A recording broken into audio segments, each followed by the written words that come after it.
supercalifragilisticexpialidocious, supercalifragilisticexpialidocious. Hey folks and fellow movie buffs, I've got some spicy gossip from the entertainment world to dish out. Now, if you're not too ancient, you've likely heard of the Mary Poppins flick from 1964, a Disney classic, right? Even you cool young cats must have caught wind of it. But here's the deal. Turns out there are some hidden secrets about our beloved Mary Poppins that not everyone's clued in on. Dyck Van Dike, the man who played Mr. Dawes, is supposedly letting loose on some jaw-dropping backstage revelations. We're talking alleged blackface, racism, and the cast's struggles. Crazy, huh? There's a whole bunch of controversy swirling around this film that Disney probably wishes we'd all just forget. But Dyck is supposedly spilling the beans, so if you're curious about the nitty-gritty, hang tight, and let's dive into the details together. Alright, check this out. Van Dike, who was 37 during Mary Poppins, spilled the beans at the ripe age of 98, admitting that filming supposedly took a toll on him. Dude went through a rough patch, became a bit of a party animal, and wrestled with some dark thoughts while belting out "Chim Chim Chair E." Turns out he was hitting the bottle pretty hard during the chimney sweep scenes, showing up hungover and all. Booze led him down the depression rabbit hole, but surprisingly, he doesn't blame it for the cringe-worthy Cockney accent we all love to hate. Nope, he points fingers at his co-star Julie Andrews and the rest of the Brit-heavy cast, claiming nobody gave him a heads up to work on that dodgy accent. He once explained, saying, "I was working with a cast of almost all Brits and neither Julie nor anyone else ever said, you know, you ought to work on that accent." Hold on, the drama doesn't end there. Van Dike spilling more tea, claiming the original Mary Poppins writer, Pamela Lyndon Travers, who went by the pen name P.L. Travers, was basically at war with the big cheese, Walt Disney. Apparently, she wasn't thrilled about the casting choices, giving both him and Julie Andrews the stink eye. He has said, "She hated Julie and she hated me." According to Van Dike, she straight up hated both of them. And get this, Travers wasn't a fan of the whole adaptation gig in the first place. The 2013 film Saving Mr. Banks even paints a picture of her despising pretty much everything about turning her stories into the Disney classic that bagged 5 Oscars. For 20 long years, she shut down Walt Disney every time he tried to snag the rights to her tales. And when she finally caved, Regret City.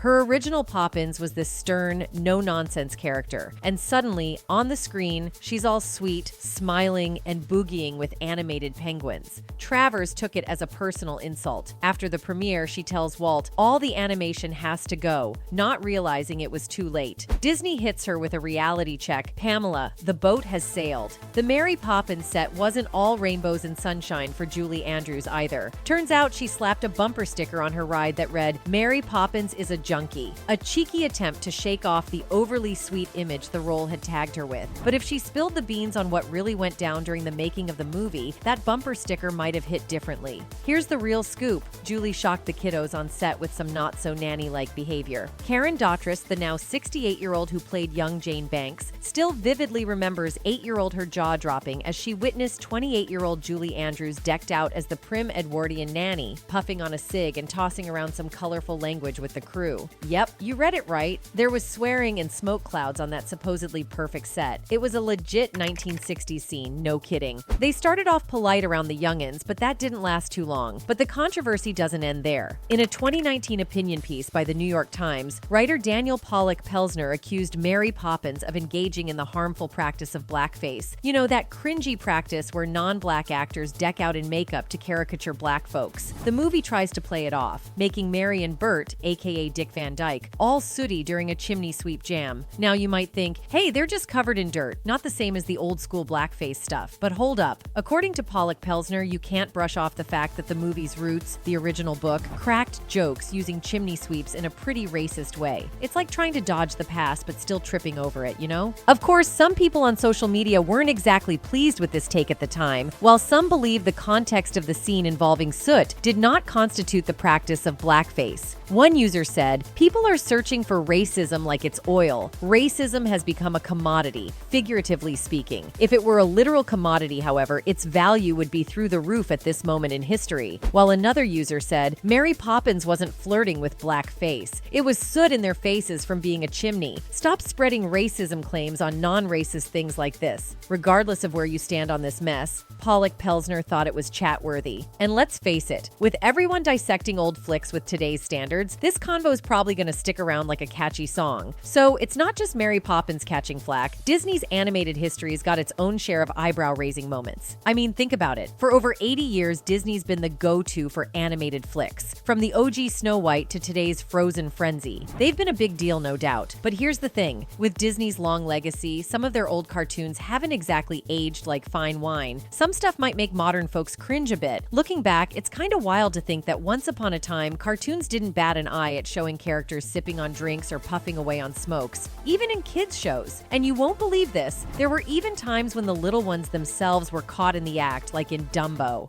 Here, take a trunk full. Listen, little fella. Oh, they can't keep us down.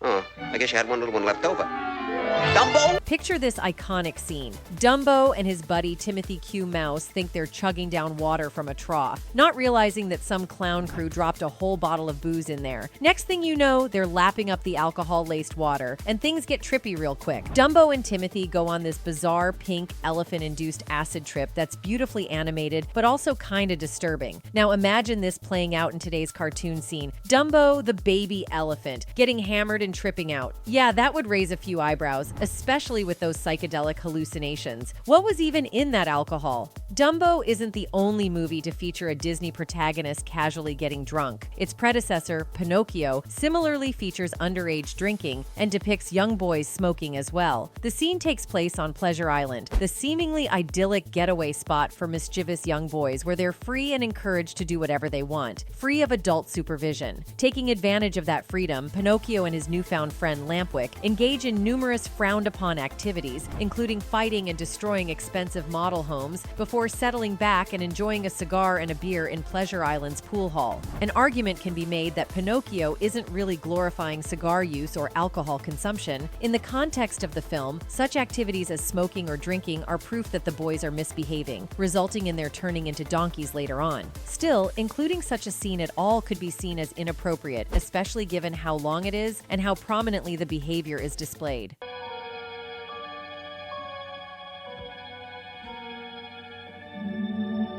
All right, let's talk classic Disney. You know that epic ending in Snow White and the Seven Dwarfs? Prince Charming lays one on a comatose Snow White, breaking her out of her sleeping death, and they ride off into the sunset for a happily ever after. It's like the OG example of how a true love's kiss conquers all, even the gnarliest obstacles. As well known as the scene is, though, some have pointed out that the kiss does not adhere to today's standards regarding consent when it comes to physical contact between two people. Flash forward to 2021, Disneyland updates Snow White's attraction to include that famous kiss, and boom, criticism from outlets like SFGate rolls in. Julie Tremaine and Katie Dowd wrote, "A kiss he gives to her without her consent while she's asleep, which cannot possibly be true love if only one person knows it's happening." Haven't we already agreed that consent in early Disney movies is a major issue? It's hard to understand why the Disneyland of 2021 would choose to add a scene with such old-fashioned ideas of what a man is allowed to do to a woman. Now, this article got the internet buzzing, sparking fresh talks about consent in the good old Disney classics. The original film and the revamped ride are still raising eyebrows for this very reason.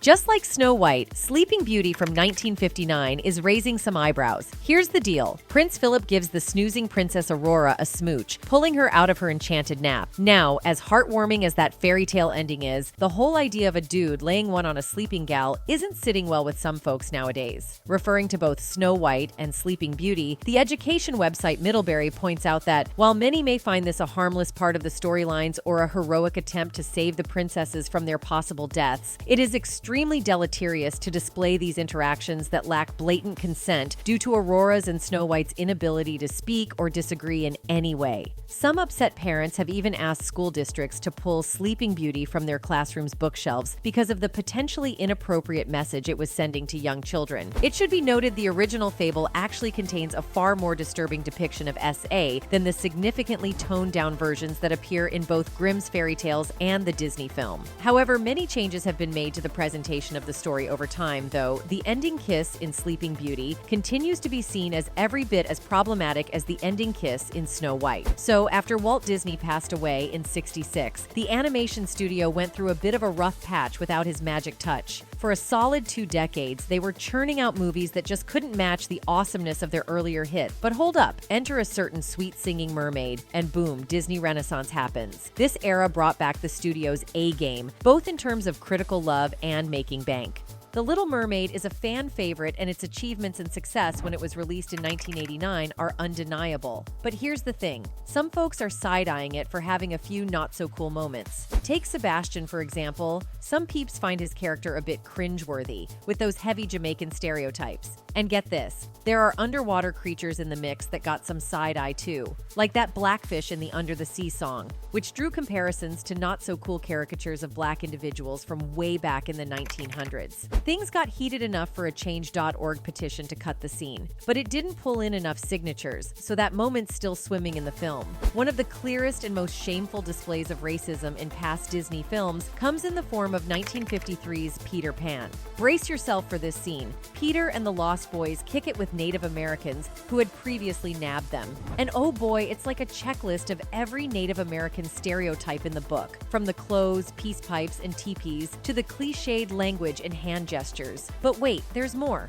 Cue the racist song, What Made the Red Man Red, and white characters doing their best stereotypical Native American impressions. We're talking headdresses, loud whooping noises, the whole shebang. It's a cringe fest, and looking back, it's pretty shameful. In more recent years, Disney's Peter Pan has suffered greatly as a result of this scene, as has the original version of the story written by J.M. Barrie, which contained far more racist portrayals of Native American characters. Non-Disney productions and projects related to Peter Pan have either corrected the story's depiction of Native American culture or have avoided the subject altogether, and future Peter Pan Disney films would be wise to do the same. Now let's chat about Pocahontas. Unlike the cringy Native American portrayal in Peter Pan, this one does a better job, right? But here's the scoop. Critics are side-eyeing Pocahontas for playing fast and loose with history. Instead of diving into the messy reality of European settlers and the Native Americans they were elbowing in on, the movie dishes out a simplified, almost too good to be true version. It's like they skipped over the whole disaster that went down for the Native American population when the settlers rolled in evidence of historical inaccuracies can be found right from the beginning of the film, in the form of its 2 protagonists. According to records, the real-life Pocahontas was around 10 years old when she met the 27-year-old John Smith, and the two were likely never romantically involved. But guess what the movie serves up? A love story resolving the conflict between settlers and Native Americans. Now that's a major gloss-over move, considering what actually went down in history, the Europeans wiping out millions of Native Americans in the years to come. To sum it up, it's like ending the Titanic movie right before the ship takes a nosedive, as one commenter on The Atlantic put it. As you might expect, Pocahontas wasn't exactly made to be the most historically accurate movie. However, such an oversimplification of Native American English settler relationships tends to lead people toward inaccurate conclusions about real events, minimizing the negative influence of colonialism and the brutal impact of what has been accurately termed genocide. So, when Aladdin hit the screens in 1992, it didn't escape some serious side-eye from scholars. They were calling out the movie for how it portrayed the Arab community. Check this out. The main characters, Jasmine and Aladdin, were rocking these anglicized looks and speaking with straight-up Anglo-American accents. Meanwhile, the other characters, who were darker-skinned, had pronounced accents and were drawn with what some peeps called grotesque facial features, didn't exactly get the same treatment. It was like a whole visual and accent double standard, and folks weren't having it. As Professor Jack Shaheen wrote for the Los Angeles Times, Aladdin is not an entertaining Arabian Nights fantasy as film critics would have us believe, but rather a painful reminder to 3 million Americans of Arab heritage, as well as 300 million Arabs and others, that the abhorrent Arab stereotype is as ubiquitous as Aladdin's lamp. Where it's flat and immense and the heat is intense, it's barbaric. The theatrical cut of Aladdin faced the harshest criticism, with the American Arab Anti-Discrimination Committee outraged by the song Arabian Nights, which originally contained the lines, "Where they cut off your ear if they don't like your face, it's barbaric, but hey, it's home." Disney ultimately decided to alter the lyrics in future home video releases of Aladdin, although the final song still retained the barbaric line. Later, Aladdin would would become one of the movies that included an advisory message on Disney+, warning viewers of outdated stereotypes and cultural depictions. In the 2019 live-action remake of Aladdin, the lyrics were again reworked and the word barbaric was finally removed, with the line now being, "It's chaotic, but hey, it's home." Despite all the drama around Disney's films, let's be real, these flicks still hit it big and end up becoming classics. Take Mary Poppins, for example. When it first dropped, it raked in $31 million in theatrical rentals in the United States and Canada during its initial run. It was one of the top 12 grossing films in the United States for 32 weeks. The film was re-released theatrically in 1973 in honor of Walt Disney Productions' 50th anniversary and earned an estimated additional $9 million in rentals in the United States and Canada. It was released once more in 1980 and grossed $14 million.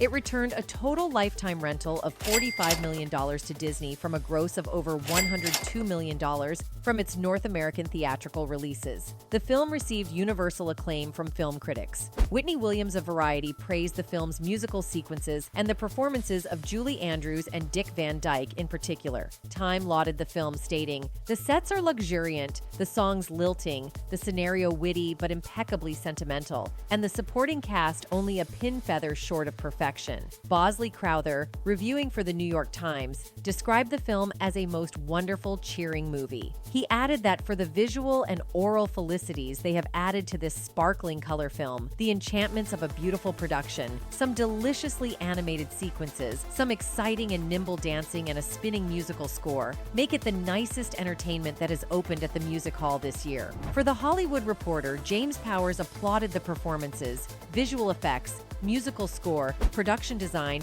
and the choreography. Ultimately, he felt that Mary Poppins is a picture that is, more than most, a triumph of many individual contributions. And its special triumph is that it seems to be the work of a single, cohesive intelligence. Anne Guerin of Life criticized the creative departures from the novels, particularly the Jolly Holiday sequence. She noted that some of the sequences have real charm, and perhaps the kids will eat them up. But speaking as a grown-up, I found a little bit went a long way, she concluded. With a little more restraint and a little less improvement on the original, the film's many charms would have been that much better. On the review aggregator website Rotten Tomatoes, the film holds an approval rating of 96% based on 55 reviews, with an average rating of 8/10. The website's critics' consensus reads, "A lavish modern fairy tale celebrated for its amazing special effects, catchy songs, and Julie Andrews' legendary performance in the title role." Metacritic, which uses a weighted average, assigned the film a score of 88 out of 100, based on 13 critics,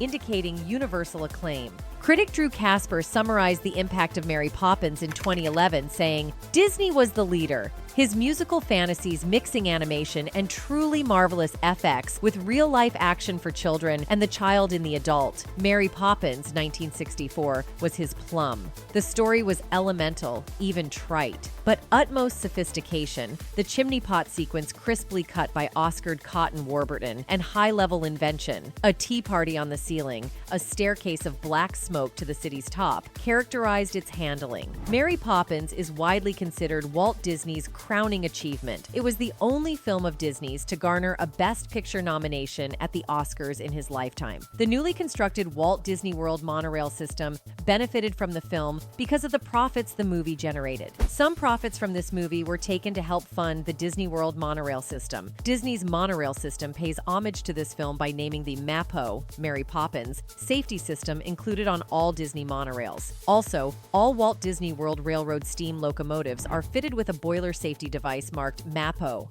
On December 19, 2018, Walt Disney Pictures released the film Mary Poppins Returns. The film takes place 25 years after the original Mary Poppins and features a standalone narrative based on the remaining 7 books in the series. Rob Marshall directed, while John DeLuca and Mark Platt served as producers, with Emily Blunt starring as Poppins, co-starring Broadway actor Lin-Manuel Miranda. Dyck Van Dike returned to portray Mr. Dawes. Junior Karen Dotrice also appeared in a cameo role. It became an even bigger success, grossing over $172 million in the United States and Canada and $177 million in other territories for a total worldwide gross of $349 million against a production budget of $130 million. So, yeah, Mary Poppins is a total powerhouse, no denying that. But when you hear about all the alleged controversies swirling around it, it's like a reminder that the entertainment industry is this whole other world with its dark secrets hidden from the fans. We're just vibing with the end product of these films, not really knowing the mystery that's cooking behind the scenes. Then out of the blue, someone like Van Dike spills the tea, and it's like, whoa. Anyways, hit up the comment section below, let me know what you think, and we'll catch you in the next video.